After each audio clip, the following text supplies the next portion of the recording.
Mr. Smith, when Attorney General Garland appointed you, he cited the particularly sensitive matters at issue and extraordinary circumstances as the reason for appointing a special counsel. What did you take that to mean?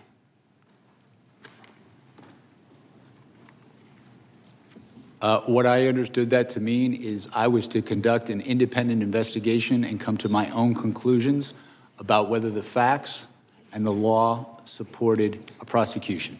But clearly he was alluding to the fact that we had an investigation into a leading candidate for president. That was part of the extraordinary circumstances. Would you agree?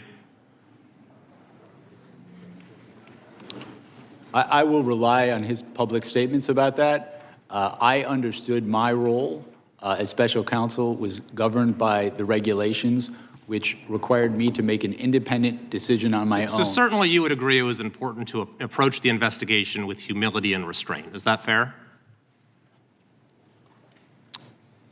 Yes, and that's what I sought to do. I sought to conduct... And you thought you possessed those qualities. In fact, you testified at your deposition, quote, "I thought I was the right person for the job." Of course, some disagreed. Constitutional law professor Jonathan Turley, for example, has said, quote, "Jack Smith has a reputation for stretching criminal statutes beyond the breaking point."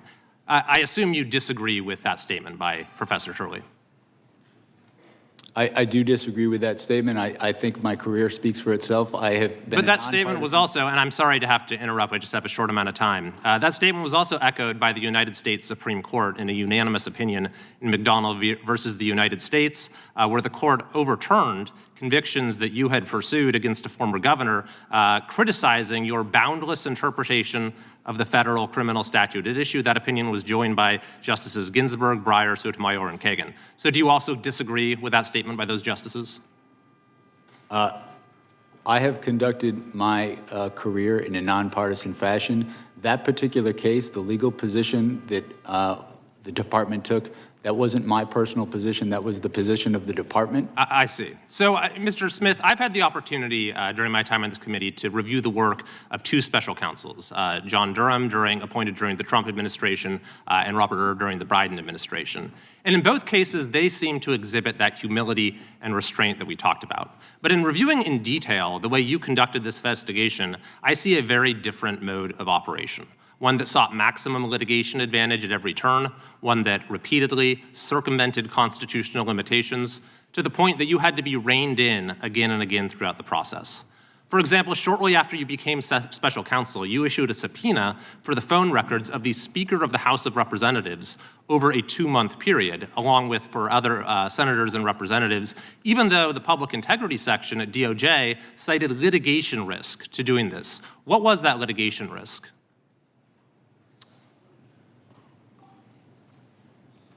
With respect to the toll record subpoenas that we issued, they were approved by the Public Integrity Section.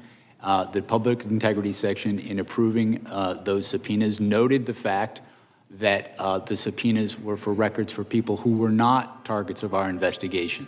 But they said there was a litigation risk and you moved forward with it anyway. And not only that, but you also sought orders from judges making it so those who were having their records seized would not know about it. And you even didn't tell those judges that it was members of Congress whose records you were going after, in apparent contravention of a federal statute saying that a telephone provider for a Senate office shall not be barred from providing notice that the records had been requested. Now, if you sought to do that today, would you be able to get away with that, with asking the judges for a non-disclosure order without telling them these are members of Congress? When we secured these toll record subpoenas, it was done consistent with department policy.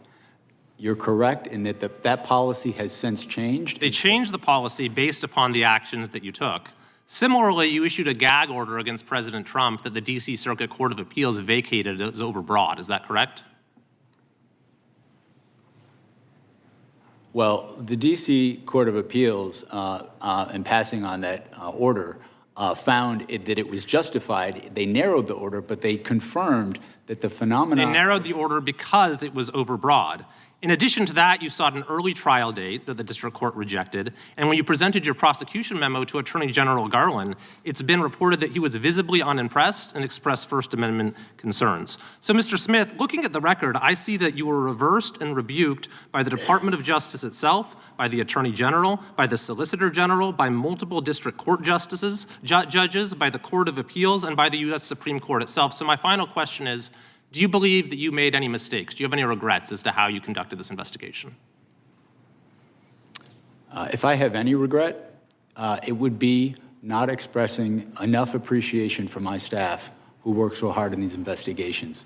We followed the facts and the law. These people who work for me sacrificed endlessly and have endured way too much for just doing their job. So if anything, I wish that I had thanked them. I'm the gentleman. So no mistakes. There's that humility.